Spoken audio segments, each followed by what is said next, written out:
Je m'appelle Amina Chebira, je suis chef de projet au CSEM, Centre Suisse d'électronique et de microtechnique à Neuchâtel. Après des études en mathématiques, j'avais besoin de concret. Et puis à l'époque, c'était le boom des télécoms. J'avais envie de faire quelque chose qui avait un impact sur notre vie du quotidien. Les systèmes de communication m'ont paru la chose naturelle à choisir à ce moment-là.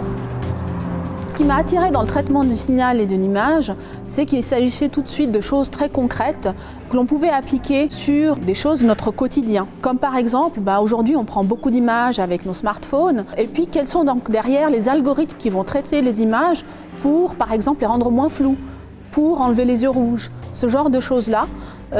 Nous, déjà en classe, on pouvait tout de suite faire des petits algorithmes sur lesquels vous voyez immédiatement le résultat.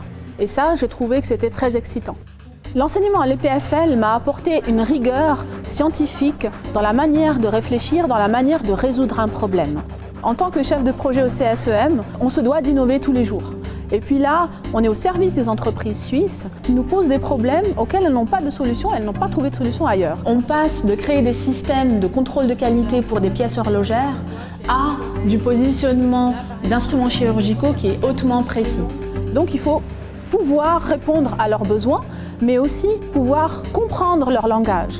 Et là, on a le langage de l'ingénierie, puis le langage parfois d'applications diverses. On a des horlogers qui viennent nous parler, on a des médecins qui viennent nous parler. Et il faut pouvoir intégrer tout ça dans notre solution et pouvoir les servir en premier.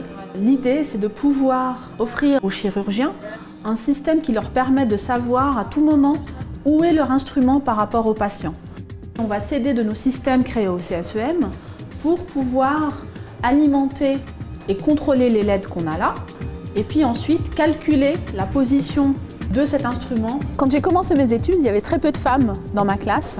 On était en fait 10 sur 200 élèves, donc on était assez choyés en tant que filles, et ça c'était plutôt agréable. Et puis aujourd'hui, je travaille dans une entreprise qui a été la première entreprise suisse à avoir le label Equal Salary, et pour moi c'est une vraie fierté, parce qu'au-delà du salaire, ça représente une culture d'entreprise qui est égalitaire vis-à-vis des femmes.